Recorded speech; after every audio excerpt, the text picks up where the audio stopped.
Du coup, Lucie, présente-toi et ta marque. Donc, bonjour, moi je m'appelle Lucie Grégossian, je suis la fondatrice du studio Lundi Piscine, qui est un studio en fait de mode et de textile à valeur durable et qui est aussi unisexe. Je suis basée à Genève et vraiment la durabilité est au cœur du processus, c'est toujours la matière que je trouve qui va me dicter ce que je produis. Il y a aussi la dimension artisanale parce que j'ai une atelier de sérigraphie que j'ai fondé juste en même temps que mes études aux Beaux-Arts de Lyon. Et après les Beaux-Arts de Lyon, d'ailleurs, j'ai rebondis là-dessus, mais j'ai fait mes études en mode à la Aide, à Genève. Du coup, je suis restée en Suisse et j'ai fait plein de choses. Bien. Et Charlotte? Bonjour, moi je m'appelle Charlotte, j'ai monté la marque Patine et du coup j'ai pas fait d'école de design, j'ai compris hyper tard que j'étais créative et je suis en train de déployer peu à peu, prendre confiance, mais vers 80 ans c'est pas ouf. Et j'ai monté Patine il y a 7 ans et l'idée, enfin ce qui s'est passé c'est que c'est mon grand rêve depuis que j'ai 20 ans, vraiment j'ai des archives qui peuvent témoigner le jour où on me demande une rétrospective. C'est possible. Sauf que je n'osais pas et je prenais des boulots sérieux. Ma vie n'est qu'un peu ça. Faire l'école de commerce en même temps tout court Florent. Enfin voilà, me couper en 8. Et en fait, le jour où j'étais enfin prête, j'ai eu ma crise écologique et du coup c'était affreux parce que le rêve de ma vie c'était plus possible. Et finalement, c'est ça qui a fait Patine parce que, en fait, comme c'est impossible de faire une marque responsable, c'est un projet parfait, quoi, qui peut m'animer jusqu'à ma mort. Voilà. Jamais simple. Oui, vous avez, je pense, deux approches très distinctes de la durabilité. Lucie, est-ce que tu veux nous raconter comment toi tu intègres ces questions dans ta pratique? Mon processus moi, je travaille vraiment, comme je disais, avec les ressources existantes. En fait, j'ai pris conscience déjà à l'école, j'avais déjà cette envie de travailler avec les ressources existantes, finalement plus pour une question financière. Quand on est étudiant, on n'a pas beaucoup de sous, puis du coup, de chiner. J'ai toujours chiné, en fait, pour mes vêtements, pour autre chose. Du coup, dans mes études, c'était aussi des ressources qui étaient importantes. Et après, ce qui a été vraiment le déclic, ça a été quand j'ai travaillé chez Zara. Comme job alimentaire, et là c'était horrible. Je savais que la fast fashion c'était horrible, mais pas à ce point. Quand je voyais, je travaillais vraiment en tant que vendeuse à Lausanne à l'époque, j'habitais, et c'était vraiment l'enfer. Il y avait, je sais pas, 8000 vêtements qui arrivaient le mardi pour la femme, le jeudi on avait 9000 et on vendait tout. Et c'était, pour moi, je me suis dit, oh là là, j'ai toujours voulu avoir ma marque, et je me suis dit, mais si je fais une marque, c'est obligatoire que je fasse avec ces ressources-là. Alors, pas les ressources de Zara, justement, des belles ressources. Mais c'est cette idée-là qui m'anime. Et toi, tu as eu un déclic comme ça, quelque chose qui t'a changé? C'est très proche. En fait, c'est marrant, c'est qu'on n'est pas complémentaires. En fait, on se rend compte que pas du tout. Déjà, on a vu sur le site, c'est Zara Repenti. Donc, vraiment, moi j'ai cru, c'est arrivé, comme je suis beaucoup plus âgée que toi, j'avais 14-15 ans quand Zara est arrivée en France. Et c'était, je trouvais ça incroyable parce que du coup on pouvait être un petit peu looké pas trop cher. Et longtemps j'ai cru que, même par exemple chez H&M, j'avais l'impression que je faisais des trouvailles parce que j'ai toujours été à fond vintage, vraiment une chasseuse de fou. Je fais mon voyage de noces au Texas juste pour aller trouver des vieux trucs. Mais à côté de ça, du coup, il y avait un peu le combo vintage, fast fashion, et on avait l'impression de dénicher dans ces enseignes comme on déniche dans le vintage. Genre limite se faire, c'est hyper beau ce que tu portes, on dit H&M. Genre j'ai trouvé. Et en fait, à un moment donné, on dit mais en fait, je suis un sous-segment d'un chef de projet marketing qui a dit alors elle, si elle voit tel film et tel truc et qu'elle aime les fraises, elle va aimer ça.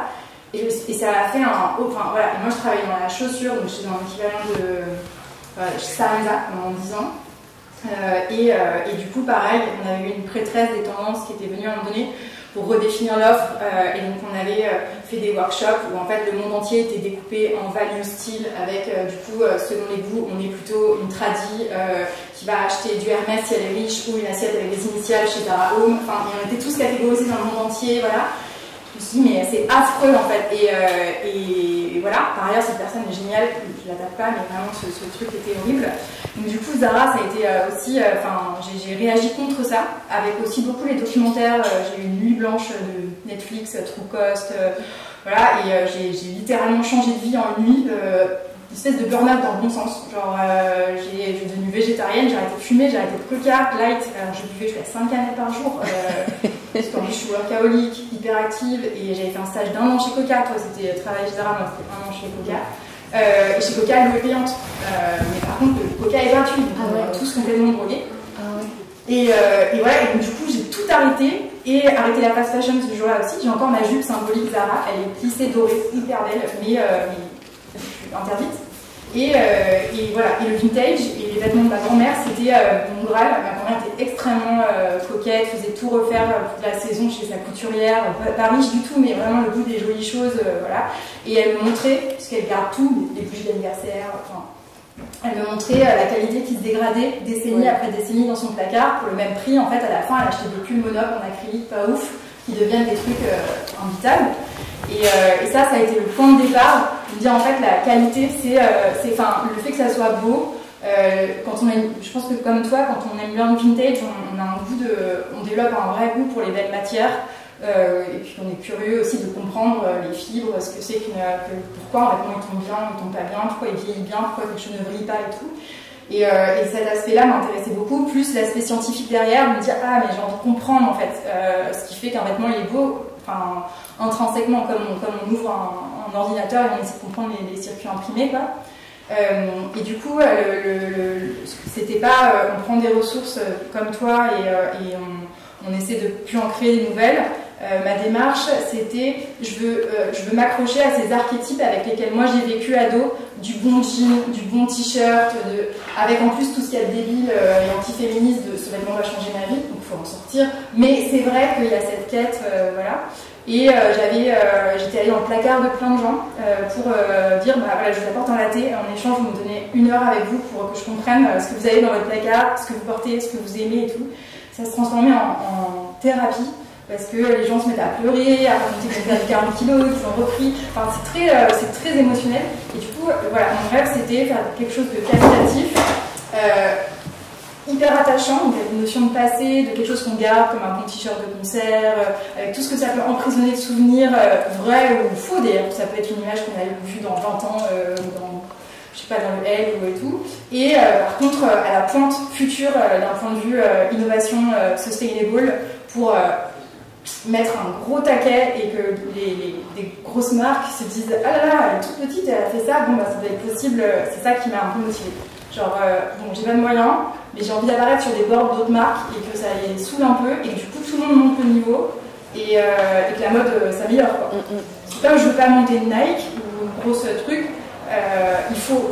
Enfin, et je pense que c'est le sujet aussi des designers comme toi, c'est comment on fait un bruit qui amplifié et beaucoup plus gros qu'un impact économique. Et c'est ça qui est hyper difficile, c'est que les projets les plus purs et les plus innovants sont rarement ceux qui sont financés, demandés et qui vont gagner le plus d'argent. Et voilà, donc du coup, comment on fait ça en fait? Ouais. Oui, qu'est-ce que tu trouves les plus gros challenges par rapport à ta démarche? Bah, c'est un peu ce que dit Charlotte, c'est comment aussi arriver à être visible parmi toutes ces personnes qui font des choses, sachant qu'on est dans un système qui est régi par l'argent, donc forcément ça devient plus compliqué. Mais les autres challenges que je rencontre, c'est justement en partant de ces ressources-là, vu que c'est les ressources, ces trésors que je trouve qui me dictent ce que je vais faire, en fait, ce qui me dit si je trouve des vestes, je peux encore les transformer, mais voilà, je reste dans une certaine typologie de vêtements qui a rien à voir avec la saisonnalité. Mais du coup, je suis complètement en marge d'un système où il y a des acheteurs qui achètent, qui ont des budgets pour le printemps-été, pour l'automne-hiver, et puis en fait, moi, c'est quand je trouve mes petits trésors, puis et voilà. Tu veux nous raconter, pardon, oui. je t'ai coupé, mais raconte-nous peut-être un peu ces 2 pièces qu'on voit. Ces 2 pièces qu'on voit là, ça du coup ce que je porte c'est un outil qui est de ma première collection qui s'appelle Rond-Point Fleuri. Et du coup c'est une collection que j'ai commencée en collaboration avec 2 amies qui sont Héloïse Chariton et Manon Thomas Pavlovski, qui sont indépendamment illustratrices et scénographes artistes. Elles ont exposé à la Chaux-de-Fonds, au Centre d'art contemporain. Et en fait, c'était 4 très grandes œuvres textiles qui ont été exposées. Et à la suite de cette exposition, elles n'avaient tout simplement pas assez de place en fait, dans leur appartement genevois pour entreposer ces textiles. Et du coup, elles sont venues vers moi en me disant est-ce que ça t'intéresse de les récupérer, sinon on les jette. Et du coup, je me suis dit, bah, c'est génial, j'adore le travail des deux. Et on a commencé comme ça. Et voilà, c'était intéressant pour moi cette fois-ci, contrairement aux autres projets que j'ai pu faire avant, c'est que je pouvais faire quand même une plus grande quantité que d'habitude. Et j'ai commencé du coup à m'intéresser sur la question des patrons zero waste. C'est quelque chose que j'avais envie d'explorer avant. Sachant que c'était du coup des œuvres textiles, je me suis dit bah, je voulais pas en perdre une miette et vraiment valoriser l'entièreté de cette œuvre. Et du coup voilà, j'ai fait travailler sur là il y a le hoodie, la veste et le pantalon, et j'ai travaillé sur des tailles qui s'adaptent, qui sont adaptables sur plusieurs morphologies, avec des petits détails. Et du coup pour accompagner la collection, comme je le disais, je fais de la sérigraphie. Et du coup ça c'est un t-shirt que j'ai développé aussi du coup dans mon atelier. D'accord. Donc voilà, avec toujours très coloré. Oui.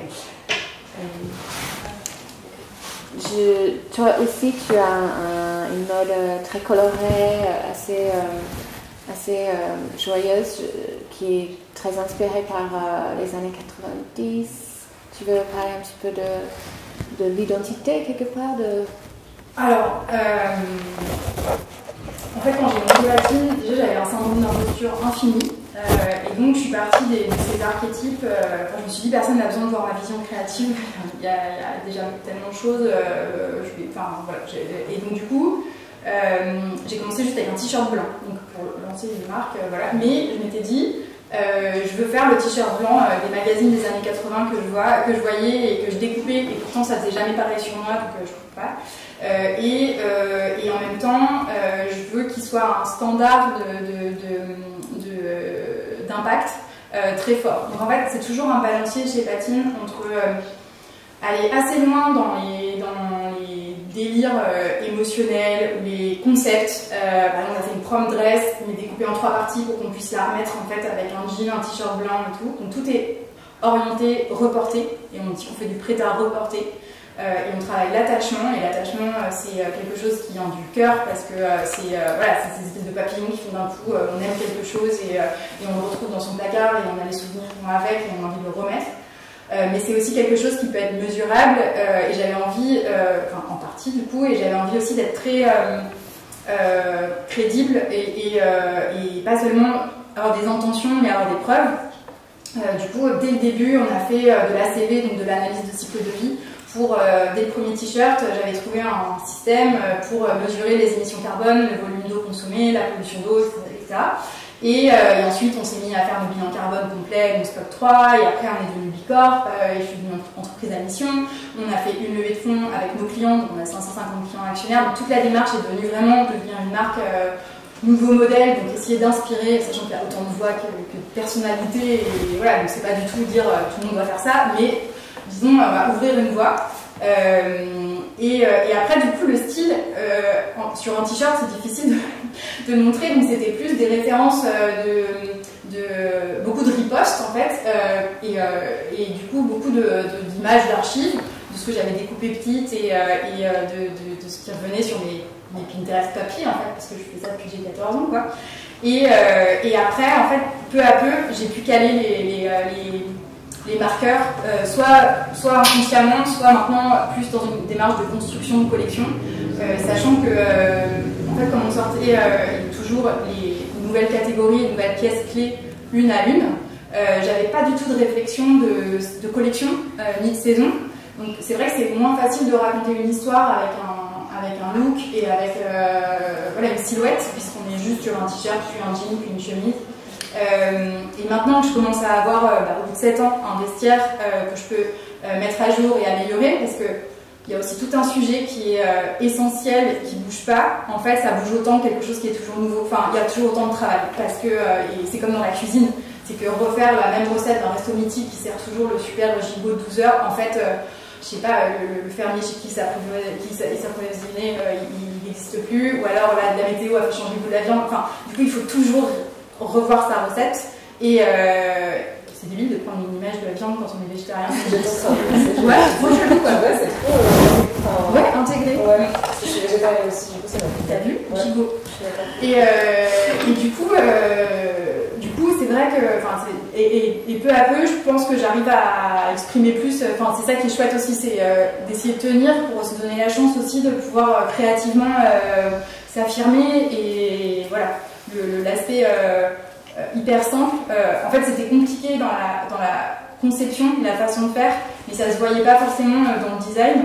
Et aujourd'hui, du coup, le design s'efforce d'accompagner la démarche à l'intérieur. Donc, on est des filles qui ont quitté a priori l'open space de la Défense, donc du coup forcément il faut de la place et de l'ampleur et des poches parce qu'on est dans la rue et en vélo, et puis en fait on n'a peut-être pas besoin de sac à main, donc les poches sont très grandes, ou il y en a 6 dans la veste en jean plutôt que 2 décoratives. Enfin, plein de petits détails.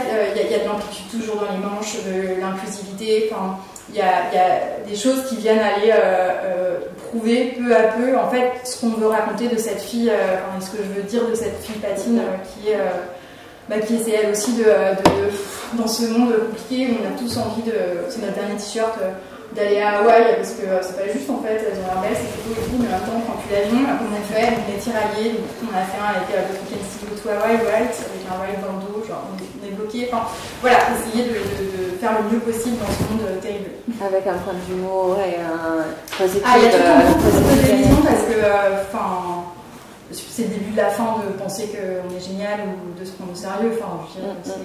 Oui, on se moque beaucoup et puis les années 80-90, j'ai pas du tout envie de les ressortir du frigo et les relivrer. Donc c'est aussi, moi j'aime beaucoup les codes du marketing et du consumérisme et de l'hyperconsommation. Je trouve ça, c'est génial quoi. Les pubs c'est drôle, les pubs sur pubs je regardais, Disneyland j'ai trouvé ça génial aussi. Donc bien sûr que maintenant tout ça, je suis beaucoup plus cynique, mais je trouve que réutiliser tout ça et le détourner en jouet, c'est rigolo quoi. Plutôt que je vais pas faire semblant de faire de la céramique blanc et cru dans une toge alors que je suis pas comme ça, c'est pas possible. Donc je joue avec les codes de mon ancienne identité qui est consciente mais qui quand même trouve que c'est quand même encore un peu rigolo quoi. Lucie, comment tu aimerais toi vivre ta carrière, Comment j'aimerais vivre ma carrière? Je pense que ce que j'essaye toujours d'avoir dans ma pratique, c'est de garder ce plaisir en fait, de faire les choses. C'est à la fois, j'avais perdu un petit peu ça parce que je pensais tellement apporter de la joie aux gens avec mon projet que du coup, moi je me suis dit, mais du coup, qu'est-ce qui m'apporte de la joie à moi? C'est aussi me faire plaisir dans les expérimentations, dans le design, prendre plus de temps. Et c'est carrément à l'antipode de notre société aujourd'hui. Donc la balance pour moi, elle est aussi vachement difficile à trouver. Et je suis toujours en train de tâtonner. Mon projet, il est au début, donc je suis toujours en train d'expérimenter. Mais c'est vrai que ce que je me dis, c'est que en fait, si je fais ce que je fais aujourd'hui, c'est pour être libre en fait. Être libre, et j'ai toujours voulu être indépendante. J'ai assez peu le max que j'ai fait dans un job, c'est 3 ans, où d'un moment j'en ai marre, quoi. J'ai besoin de faire mes choses et de ne pas avoir finalement de compte à rendre et de pouvoir faire ce que je veux quand je veux. Ça, c'est super important pour moi. Et je me dis que ma carrière, je la vois aussi comme ça. Ce qui est paradoxal, c'est parce qu'on nous demande toujours du coup d'avoir un message clair, qu'on puisse être facilement identifiable, en tout cas quand on nous apprend à monter une marque. Et moi, j'imagine plutôt un peu... j'aime bien que ces limites, que ce soit assez flou en fait, ce cadre. Et que je puisse expérimenter. Et mon terrain de jeu, c'est le textile. Et c'est les couleurs, et voilà, c'est aussi l'humour, beaucoup de dérision et beaucoup de double sens en fait dans les choses. Et est-ce que un business model, tu réfléchis comme ça ou c'est vraiment porté par la créativité et l'instinct? J'ai fait 2 incubateurs, donc c'est là où on m'a appris à faire des business plans, des business models, penser à tout. Et justement, après ça, je me suis dit, mais ça me ressemble pas du tout. Et en fait, je pense que là où, du coup, en tout cas, c'est ce que j'ai pu tester justement avec cette collection-là et auprès de mes clients-clientes, c'est que, et tu parlais tout à l'heure de ça, c'est ce qui est primordial pour moi, c'est en fait recréer le lien émotionnel qu'on a perdu avec le vêtement, ce qui en fait, qui est complètement annihilé par la fast fashion, par le fait qu'on consomme du vêtement et que les gens se sentent à la fois si proches des vêtements parce qu'ils en portent tous les jours, mais en fait ils savent pas du tout comment c'est produit derrière. Et à force de se croire aussi proche de quelqu'un, c'est un peu comme un vieux couple quoi. Du coup on est un peu, on fait plus attention à l'autre, puis j'ai cette image en tête. Du coup il y a un truc. Moi je pense que la valorisation du vêtement, en tout cas à mon échelle et comme je vois les choses, c'est de recréer un lien émotionnel Et pour moi, le vêtement et le textile, je le vois comme un langage, et du coup, c'est un langage assez doux, assez joyeux. Oui, ce que tu disais un petit peu aussi à la manière de patine, mais cette notion de réenchanter un peu le vêtement et son rapport au vêtement. Toi, par rapport à ton background, clairement, ce côté business model, je pense, à mon avis, ça fait partie de ta manière d'avancer. C'est peut-être, je dirais, enfin, de l'extérieur, je dirais que tu maîtrises quand même des codes de business, donc comment concilier ça aussi avec une marque sustainable, le côté business, bénéfice.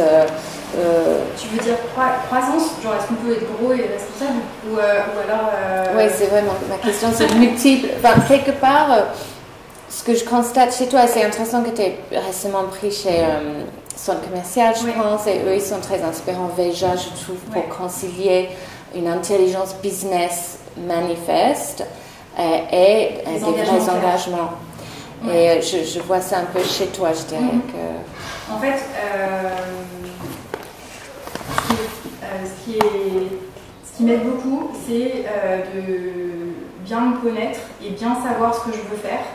C'est-à-dire, j'ai fait un projet qui est 100% aligné avec mes valeurs et je sais qu'elles sont vraies. Et j'ai suffisamment d'expérience et de casseroles et de trahison de gens pourris, qui font que du coup, je suis très claire, très droite dans mes bottes. Et j'ai la chance de faire un projet créatif qui me permet, alors c'est pas toujours parfait parce que plein de raisons, ça ressemble pas exactement à ce qu'on a en tête et tout, mais disons que l'alignement il est complet. Déjà ça m'aide énormément.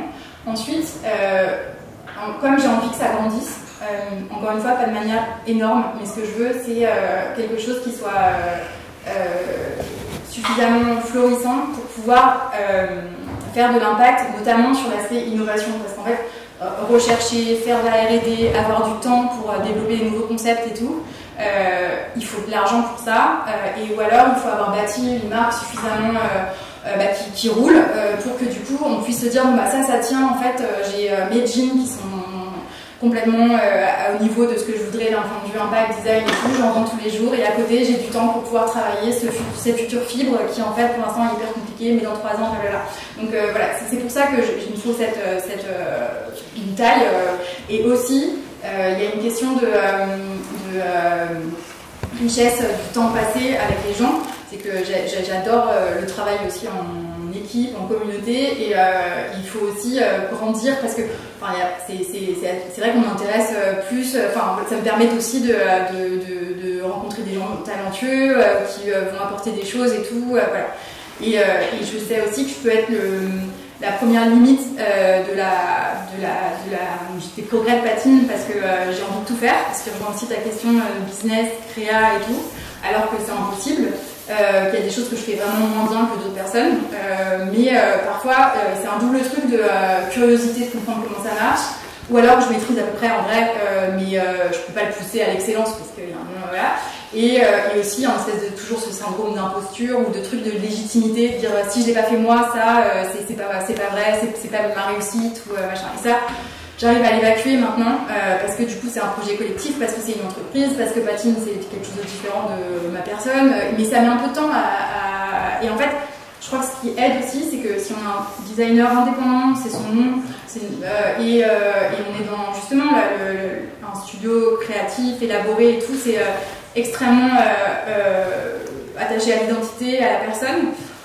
Et moi ça m'aide en fait en étant quelqu'un d'assez justement trop fusionnel et addictif à ce que je fais, de me dire non en fait il y a le projet et il y a ma vie, j'ai 3 enfants et tout, donc j'y passe un temps infini, j'adore ça, je pourrais parler que de ça, mais il faut que en fait Patine c'est un projet collectif, c'est d'autres personnes et tout, et ça permet aussi de se mettre un petit peu en retrait, pas en heure de travail parce qu'on est 7, il y a beaucoup de choses à faire, mais au moins de laisser la place à d'autres gens et tout. Et aussi,